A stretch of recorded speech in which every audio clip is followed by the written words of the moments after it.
Howdy. So we're in our fourth week, and my lectures haven't been as long as I planned. However, you need to be sure and keep up with the reading from the government documents. By now, you should be familiar with SP 800-53, Revision 4 or Revision 5 draft.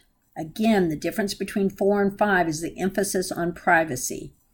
You should also be familiar with SP 830, particularly the Appendix L. So today we're going to start talking about something called Fedramp, and let me give you some background. When I used to teach this class, I used to hold this off until towards the end of the semester, and I'll explain why in a few minutes. But last spring, when I taught this class, I had the epiphany that if you know Fedramp further up in the semester work, you'll actually be better at doing risk assessments. Fedramp is for risk assessments for cloud services. So anyone that sells cloud services or uses cloud services in work performed by the government or any supplier to the government is required to use cloud services that have been FedRAMP certified. However, FedRAMP provides a big leap in risk assessment, and you're getting 100 points this semester for developing your templates and risk assessments and the like. And if you're very clever, you will see that there's a lot of this provided for you. So let's begin. The objectives is I want you to understand FedRAMP and how it relates both to the NIST cybersecurity framework and the NIST risk management framework. Now hold on, listen to me. Every word this lecture, this is probably the most pivotal lecture and important lecture this week. These lectures this week for the semester. We have not talked about the NIST cybersecurity framework, have not done that by design. We have talked about the NIST Risk Management Framework, RMF, because that is what guides all risk assessments done under NIST. Here's my suggestion or conclusion for you. The NIST Cybersecurity Framework is also out there, and I'm going to tell you a little bit about it, but I don't want you to get overwhelmed. This class is on risk assessments, and the NIST RMF, Risk Management Framework, is how we do it, period, end of discussion. We use NIST SP 800-53 for our control families. We use NIST SP 830 to tell us how to do it in a broad sense, and then we use NIST SP 837 to focus in on the risk assessment. The cybersecurity framework is another overarching piece. I'm going to introduce it to you. However, I realize that this is a semester class, and I don't want to overwhelm you with everything that's out there. You need to know what the NIST cybersecurity framework is and how FedRAMP relates to that, because otherwise there's certain pieces you're not going to understand. But I want you to concentrate on the RMF for this class. Now, I want you to be able to prepare templates for risk assessment, including the SSP, the RAR, and the POEM. And I want to analyze, once you're good at this, I'm not just going to let you say, hey, here's how you do it, go do it. But I want you to analyze what other documents might be necessary for a risk assessment. So here's FedRAMP. FedRAMP stands for the Federal Risk and Authorization Management Program. It's based on the NIST cybersecurity framework, okay? It focuses on cloud computing. And let's take a break here and look at the FedRAMP page. Here it is. www.fedramp.gov. And if you peruse this, and I want you to spend time yourself, you're going to see who it applies to, the cloud service providers, and by the way, that is a term of art, CSP, and your third-party assessment organizations, your 3 PAOs, which I always joke that it sounds like a robot that didn't make it into the Star Wars collection. And you need to understand the terminology specifically to FedRAMP. So when this lecture's over, I want you to take some time and I want you to go through and I want you to understand FedRAMP within the context of my lecture. Now, let me think. If you were doing cloud services now, what cloud services would you buy? I'm guessing you'd say AWS or Google. Well, let's check something out. Guess what? AWS is FedRAMP compliant.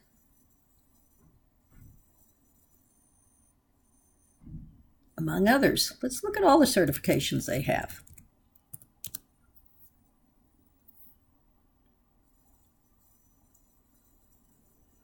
Oh, shoot.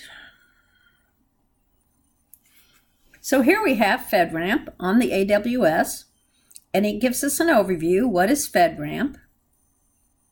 Why is it important? What are the requirements, which you'll know from this class? What are the types of FedRAMP compliance? Let's see if we can see that. We're going to see some more of these terms we need to know. The Joint Authorization Board, the JAB, the Provisional Authority to Operate.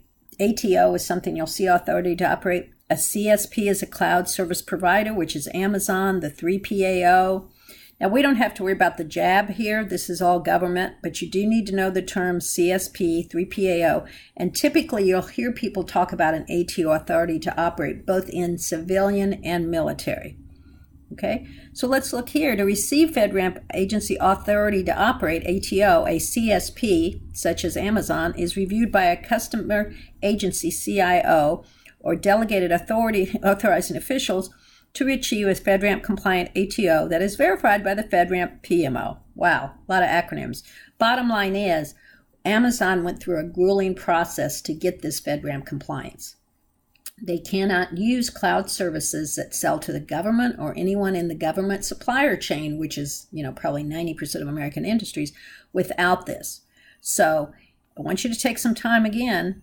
When I talk to young entrepreneurs, a lot of times I'll tell them, look, just get cloud services, concentrate on your product or what you're trying to develop. Don't go out and build your own server thing. Well, this is another reason to do it. This is FedRAMP compliant. You can find the same thing on Google. Google is FedRAMP compliant. I just think Amazon lays it out a little bit better. Okay, so that's why it's important. Let's go back to our slides.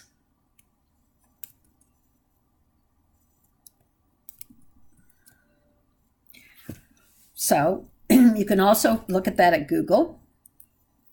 So by this time, you should be familiar with, as I said in the introduction, 853 revision 4, revision 5. Yes, I know it's 450 pages. You're not going to read it front to back. You're going to look at the control families, okay, because this is the week we're going to start using those control families. SP 830 R1, which remembers the Appendix L, establishes a roadmap. So now I'm going to use FedRAMP to introduce SP 837. And you're going to say, well, why now? Well, I didn't want to overwhelm you, and I'm trying to do this in an organized fashion. You'll see that 800-37 fits into 800-30. Okay, but before we do that, let's talk about FedRAMP. It is a formal process for assessment for cloud services. Unlike other RMF, Risk Management Framework, it requires an independent third-party assessment organization. This is like having an independent auditor come in. The 3PAO is not just somebody who sets up a company and says, hey, I'm going to be a 3PAO and hang out my shingle. I have to be certified to do that by the government as well. It establishes formal roles and responsibilities, a formal process. It does all of this. Here's the good part for you. It has a template set, and let's take a moment and look at that.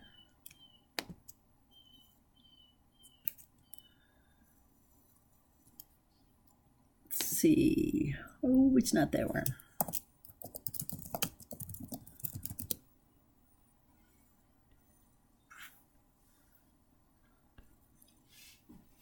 So here's all your templates. Guess what? In my old classes, I used to make students come up with these templates, and many of them would smartly Google and find other universities that had done that. But now, the first place to look is right here, because guess what? It has a bunch of the templates you're going to need. Now, this is a little overwhelming because it takes the SSP, for instance, and it gives you the initial authorization, the different phases. It tells you a risk analysis for high, medium, low. There's a little bit, but all of this can help you come up with what you need. The ATO letter template, you're probably not going to need that, but it's good to know. Your continuous monitoring phase. So there's a lot of them here.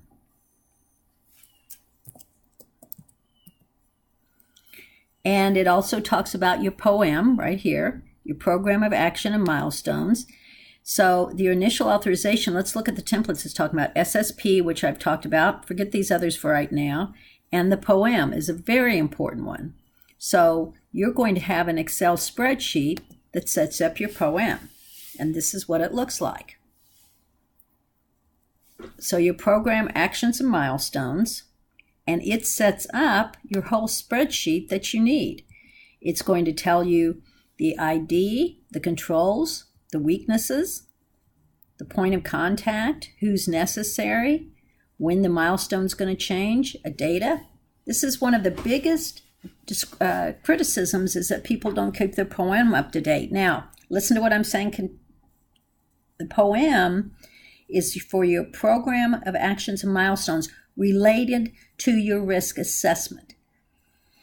You could use it for what you want to do operationally. I believe you do another spreadsheet, that you create a spreadsheet of what you want to do weekly, bi-weekly, monthly, quarterly, yearly, semi-annually, whatever, for when it is in continuous monitoring. But this is the POM for your plan of action and milestones while you are building your risk assessment. Yes, you can use it operationally. Yes, you should use it operationally, but separate the two from doing our actual risk assessment to the continuous monitoring, where we are constantly assessing risk, but we've already done the baseline.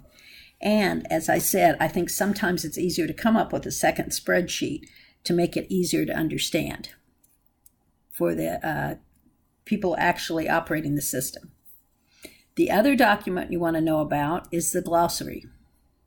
And that is right here, because the Fedramp has its own set of terminology.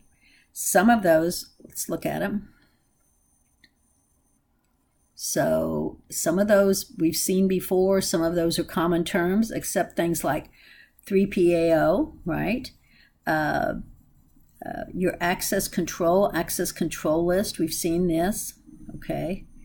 Some of them are industry terms like CAPTCHA and CISO, right? COTS, FSMA, but this is where you have all this and where you will have some terms specific to this process that you won't find anyplace else. So this is something good to know as well. Okay, so why don't we use Fedramp for all of our risk assessments? Well, my thing is we should. So your goal for this week is to familiarize yourself with that. And going forward, we're going to use these templates. I need some more explanation for you. Let's go look at 30 first of all. Remember when we talked about 30? And we talked about Appendix L. And it laid out the task. Let's look at those for a minute. Prepare for risk assessment, conduct risk assessment, communicate and share our results, maintain risk assessment. Well, then what do we need 37 for? Well, 37 is more detailed in actually doing the risk assessment. So your second step there. And you're going to want to take some time to review this before you go on to your second video, where I actually do a risk assessment on a template. And let me tell you, it's going to be intense. I don't know how better to do it online. I've tried to come up with some ideas, but I want you to familiarize yourself with this, because this is going to tell you how you look at the process, prepare. Now remember our 6 steps: categorize, select, implement, access, authorize, and monitor. What is that? That is our risk management framework, RMF. Okay? So this is going to come down and tell you. Now what is interesting, you'll see I'm showing you the draft for this, because this version that's out in draft, which means it's out for comments before they make it to final, has one big difference, just as the difference is between 53 revision 4 and revision 5, and that is the emphasis on privacy. So for instance, this used to be in the old document. You know, that's an old triangle from the NIST. We've seen this forever. Here's our 6 steps. Yeah, we've seen that forever. Okay. So what's different? Well, when you look through here now, right here, the RMF steps, guess what? We have privacy integration into the risk management framework. Figure 3. You should star this for a later assignment when we do our privacy impact assessments. This is about the same. What you'll see here is what they changed was the emphasis from going from security to just security/privacy. Privacy is the tipping point now for making our systems really secure because of the risk of privacy. So then this section describes the process.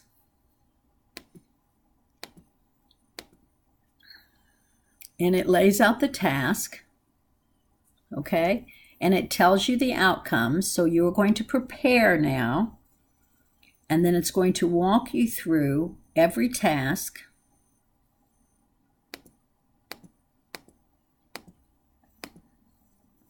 So here's the task for the prepare, okay?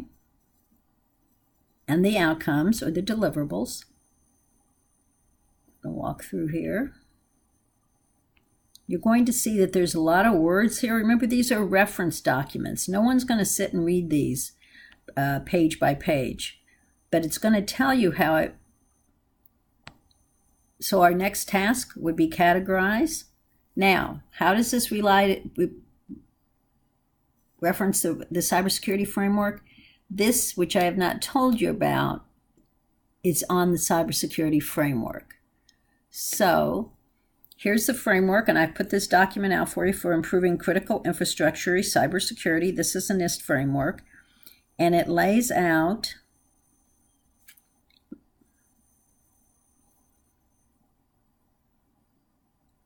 your 5 aspects, which is identify. Let's see if I can find it quickly. Identify, protect, detect, respond, and recover. And it has created these whole idea of this framework is the core and the tiers. And this is what I don't want you to get into, because we got to keep straight on what we're doing here. What we're doing here is risk assessments. But when you go back to this document,